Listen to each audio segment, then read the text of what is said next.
Hello everyone. तो आज हम पढ़ने जा रहे हैं वर्ण। तो मौखिक रूप से भाषा की जो सबसे छोटी इकाई होती है तो वो होती है ध्वनि। मौखिक रूप से, मौखिक मतलब होता है बोलना, और बोलने का मतलब हम बोलेंगे तो क्या उत्पन्न होती है, ध्वनि उत्पन्न होती है। भाषा की सबसे जो छोटी इकाई पूछे आपसे, तो आपको क्या करना है, लिखना है उसके अंदर ध्वनि। ध्वनि है जो भाषा की मौखिक रूप से सबसे छोटी इकाई है। लेकिन आपको पूछे कि भाषा की सबसे छोटी इकाई, तो भाषा की पूछे तो वर्ण है। और वर्ण मतलब कि वर्ण, वर्ण ए आ ई ये जो क ख, ये सब वर्ण है। तो ये क्या है, भाषा की सबसे छोटी इकाई है। मौखिक रूप से तो ध्वनि है, और वैसे पूछे तो वर्ण है। अब पूछेंगे भाषा की सबसे छोटी सार्थक इकाई।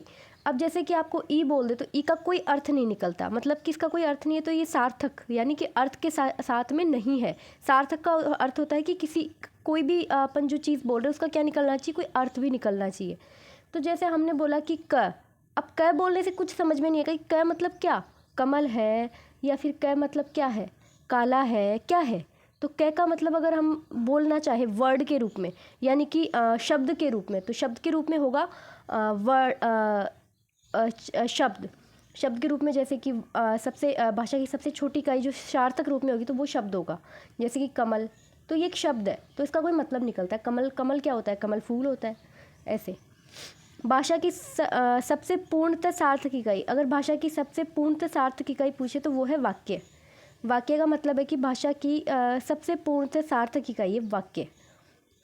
मतलब कि कमल बोलने से पता नहीं चल रहा कमल के बारे में क्या बात हो रही है। कमल हो सकता है फूल है, कमल हो सकता है किसी व्यक्ति का नाम है, तो पता नहीं चल रहा ना इस बारे में बात क्या हो रही है। तो अगर मैं कहूँ कि वो कमल का फूल तोड़ कर लाओ, तो इसका मतलब है कि मैं आपको बता रही हूँ, मैंने कहा कमल को बुला कर लाओ, तो ये दोनों वाक्य फ़र्क हो जाता है। तो वाक्य से पूरी चीज़ का क्या निकलता है, अर्थ निकलता है। तो आपको इस तरीके से याद रखना है कि मौखिक रूप से सबसे छोटी इकाई अगर पूछे तो ध्वनि है, भाषा की सबसे छोटी इकाई पूछे तो वर्ण है, और भाषा की सबसे छोटी सार्थक इकाई पूछे तो तुमको ध्यान देना है कि वो पूछ क्या रहा है, तो शब्द है। और पूर्णतः सार्थक पूछे तो इसका मतलब है वाक्य। देवनागरी लिपि में 52 मानक वर्ण है। बाएं से दाएं लिखने का जो तरीका होता है वो बाएं से दाएं लिखा जाता है। स्वर कितने हैं अपने, 52 तो ठीक है, पूरे टोटल है, लेकिन स्वर कितने हैं, स्वर है 11। मूल व्यंजन कितने हैं, मूल व्यंजन है 33। कितने हैं मूल व्यंजन, 33। अयोगवाह स्वर कितने हैं, अयोगवाह स्वर जो है वो है 2। अयोगवाह स्वर कितने हैं, 2, अंग और अह। संयुक्त अक्षर, संयुक्त अक्षर कितने हैं अपने, 4। संयुक्त अक्षर कितने हैं, 4। कौन कौन से संयुक्त व्यंजन अपने, वो है छ, त्र, ज्ञ, श्र।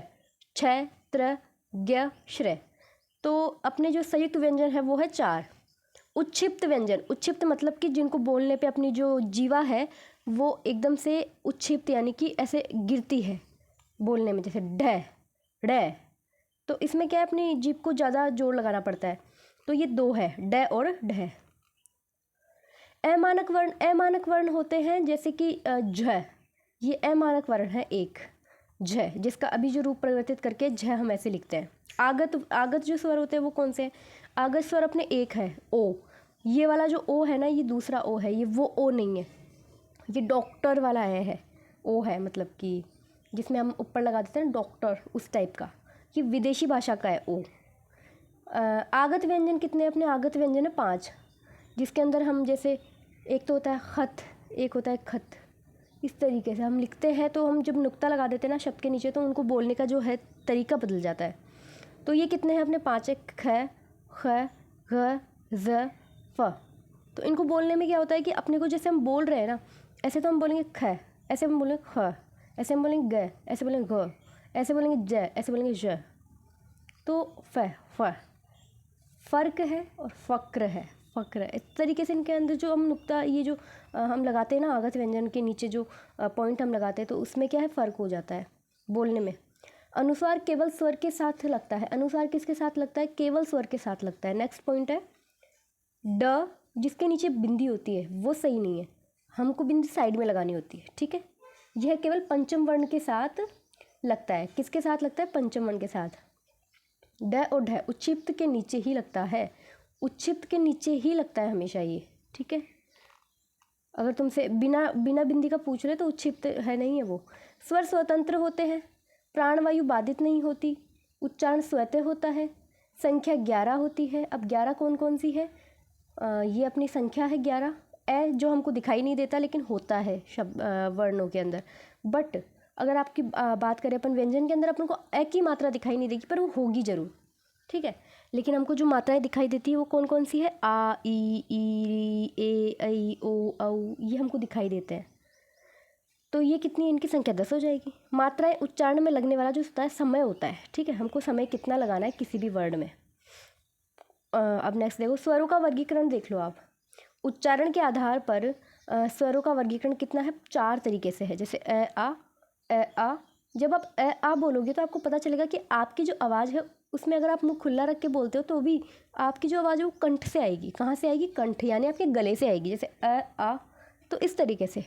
अगर आप ई बोलोगे ना, ई, तो आपको पता चलेगा आपका जो जीभ है वो नीचे से तो मतलब जीभ है वो बीच में से तो नीचे की तरफ और साइडों में से ऊपर उठेगी, तो वो इस तरीके से तालव्य टाइप का हो जाएगा। जो अपना जो तालु है ना उससे टच होएगी ये, ठीक है। उसके बाद में ऊ। अब ऊ बोलोगे तो आपको पता है आपकी होठों का जो आकार है ना वो परिवर्तित हो जाएगा, इसलिए इसको कहते हैं ओष्ठ्य। री जब आप बोलोगे तो आपकी जो जीभ है वो आपके दांतों के पीछे की साइड में थोड़ा सा टच होएगी, तो तब जाके वो उसको कहते हैं मूर्धन्य। जो दांतों के पीछे वाला हिस्सा उसको मूर्धन्य कहते हैं। तो वहाँ पे टच होएगी तो आपको पता है कि ई जो है वो क्या है? री जो है वो मूर्धन्य है। अब आगे आपने ए और ऐ। अब आप ये देखो, अब जब ई बोल रहे थे तो तालव्य, और ए बोल रहे हो तो भी आपकी तालव्य, तो वैसी की वैसी सेम आकृति उसकी हो रही है जीभ की। आप ध्यान देना, बोल के देखना। और जब आप बोल रहे हो तो ए का जो साउंड है वो गले से आ रहा है, तो इसको कहते हैं कंठ तालव्य। क्या कहते हैं? कंठ तालव्य। ओ। अब जैसे ही आप बोल रहे हो तो कंठोष्ठ। ओ का जब स्वर बोल रहे हो तो आपका जो गला है वो और आपके जो होठ है वो दोनों साथ दे रहे हैं, तो ये कंठोष्ठ हो गया, ठीक है। ओ और औ। अब देख लो, उत्पत्ति के आधार पे जो स्वर है उनको देखते हैं। उत्पत्ति के आधार पे स्वर देख लो। उत्पत्ति के आधार पे 2 प्रकार के स्वर होते हैं। उत्पत्ति के आधार पे कितने प्रकार के स्वर होते हैं? 2 प्रकार के। एक तो होता है ह्रस्व और एक होता है दीर्घ, और वैसे अगर देखा जाए संस्कृत में एक होता है लुप्त, ठीक है। अब हमको जो है आंसर तो ही करके आना है वहाँ पे, क्योंकि अपन हिंदी पढ़ रहे हैं।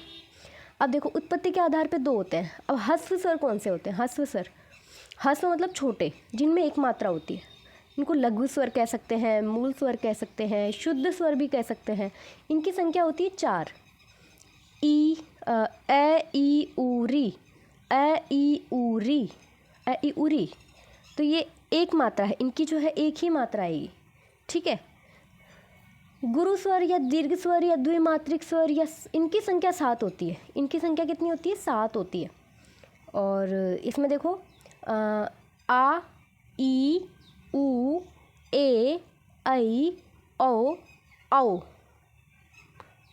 स्वर 2 भाग होते हैं। स्वर के कितने भाग होते हैं? 2, संधि स्वर और संयुक्त स्वर, सजातीय और विजातीय।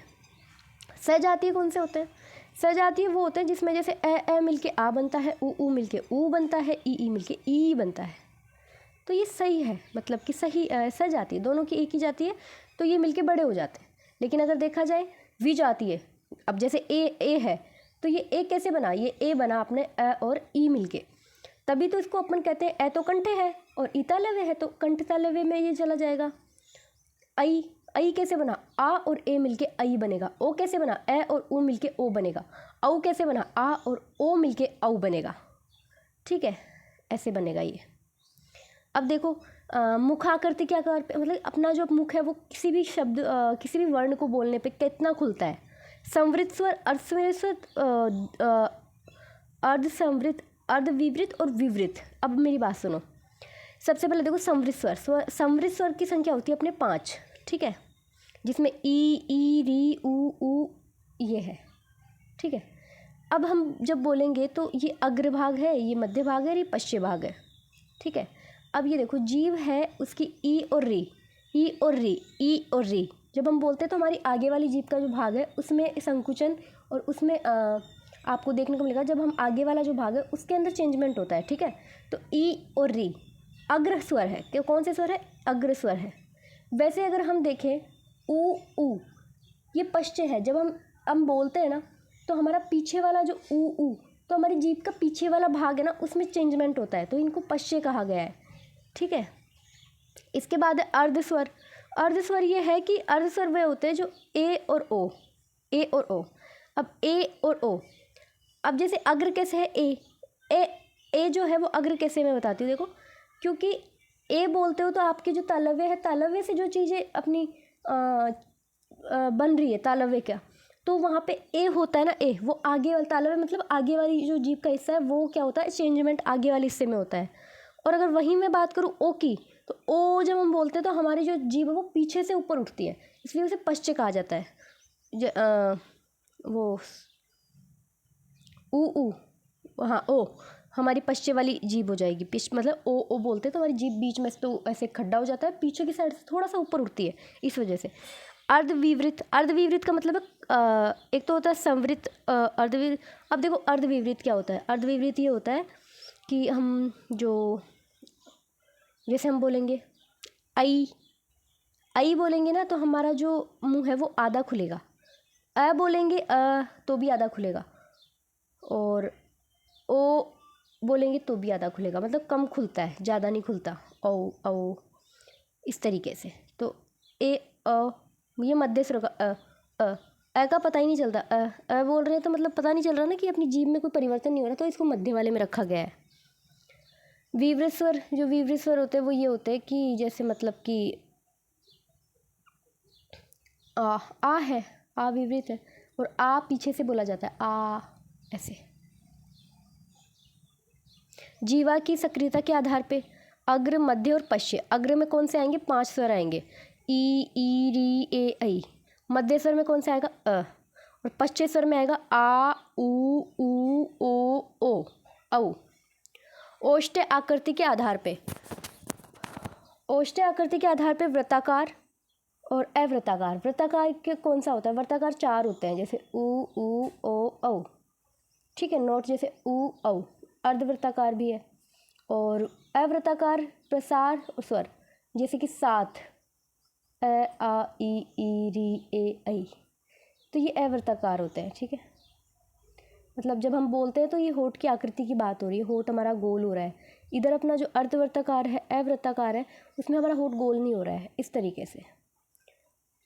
और अर्धवृत्ताकार मतलब ओ और ओ, इसमें ज़्यादा गोल भी नहीं होता है और ज़्यादा चौड़ा भी नहीं रहता है। व्यंजन, वी प्लस अंजन, वर्णमाला।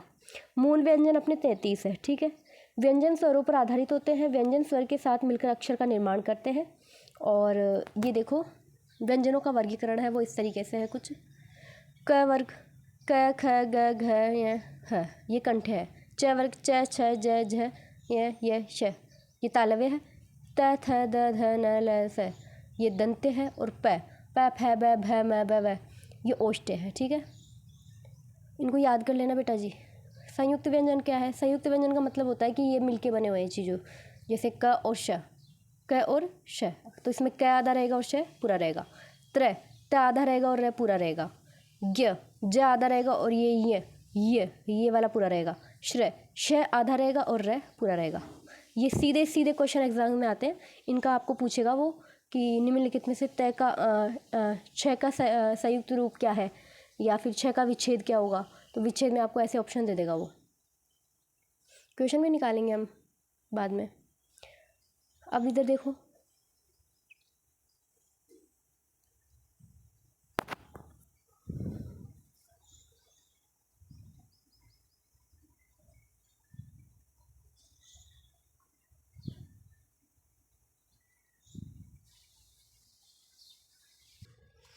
और जैसे सहघोष और अघोष वर्ण होते हैं, है ना, तो सहघोष अघोष में क्या होगा, जैसे सहघोष कौन से होते हैं, ठीक है, उसको देखते हैं अपन। तो जो वर्ण होता है उसका तीसरा, चौथा, पांचवा यारों में लव का सुर गूंज रहा है, तो इसे याद कर लेना। इससे आपको पता चलेगा कि ये जितने भी वर्ण मैंने आपको बताए हैं ये अपने सहघोष वर्ण है। कौन से वर्ण है, सहघोष वर्ण है, ठीक है। अब सहघोष वर्ण कौन कौन से हैं, तीसरा, चौथा, पांचवा। सबसे पहले तो ये वर्ण कौन कौन से, तीसरा, चौथा, पांचवा वर्णमाला में। और यारों में लव का स्वर गूंज रहा है। अब तो देखो कैसे, ग घ ड ज ज झ, और ये ड ड, न द ध य र ल व, ठीक है। ब भ म न म आ ई उ री ए ऐ ओ औ अ। ये जो आप देख रहे हो ये क्या है, सहघोष है, घोष कह सकते हैं इनको, कंपन के आधार पे है ये। इनकी संख्या है 31। प्रत्येक वर्ग का तीसरा, चौथा, पांचवा प्लस ल और व और प्लस 11 स्वर, ये सभी जो है ये सघोष और घोष कहलाते हैं। लेकिन अगर वहाँ पे बात करें अघोष की, तो अघोष वो होते हैं जिसमें क ख ट ठ, पहला और दूसरा तीनों से। अघोष कौन कौन से? पहला दूसरा वर्ण और तीनों से। तो पहला दूसरा जैसे क ख ट ठ त थ प भ च छ श श श, ये प्रत्येक वर्ग का पहला और दूसरा वर्ण, ठीक है। जैसे क ख ट ठ त थ और तीनों से, इस तरीके से।